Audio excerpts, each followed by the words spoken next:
আমি Delwar Hossain Sohel bike tune সিরিজে আপনাদের স্বাগত। আজকে আমাদের কাছে একটি 4B S-Connect মোটরসাইকেল আসছে। আমার এক ছোট ভাই, খুব ক্লোজ কলিজার ভাই। ভাই আপনার গাড়ির সমস্যাটা কি বলেন তো একটু? গাড়ি স্টার্ট বন্ধ হয়ে যায় সবসময়। গাড়ি রানিং অবস্থায় স্টার্ট বন্ধ হয়ে যায়, ইঞ্জিন হিট হলে স্টার্ট বন্ধ হয়ে যায়। আপনার গাড়ি ইঞ্জিন অয়েলটা চেঞ্জ করছেন কতদিন হয়েছে? 25 দিন হচ্ছে। গাড়িটা অন্য কোনো গ্যারেজে দেখাইছিলেন সমস্যা নিয়ে? না, কোনো গ্যারেজে আমাদের আপনার কাছে প্রথমে আসছে, আপনার ঠিক রিভিউ আছে, দেখে আসছি। আমরা আপনার review দেখতেছি দেখে গাড়িতে কি সমস্যা। তো আমাদের যে ধারণা এয়ার ফিল্টার বা অ্যাস্টার প্লাগ এই দুইটা ছাড়া অন্য কোনো সমস্যা হওয়ার কথা না। তারপরেও আমরা দেখি সমস্যাগুলো কি।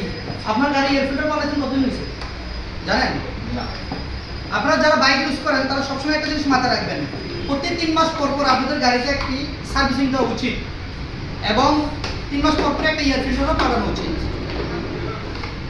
প্রতি 1000 কিলো বা 1 মাসে একটা মোবিল চেঞ্জ করবেন, 3 মাস পর পর এয়ার ফিল্টার চেঞ্জ করবেন। দেখেন এই এয়ার ফিল্টারের কি অবস্থা। এই যদি হয় অবস্থা, তাহলে কি আপনাদের গাড়িটা চলবে কিনা বলেন তো? কি বলেন, এই অবস্থা হলে গাড়ি চলবে? জীবনও চলবে না। তাহলে আপনার কি উচিত ছিল না প্রতি 3 মাস পর পর এয়ার ফিল্টার চেঞ্জ করানো? অবশ্যই।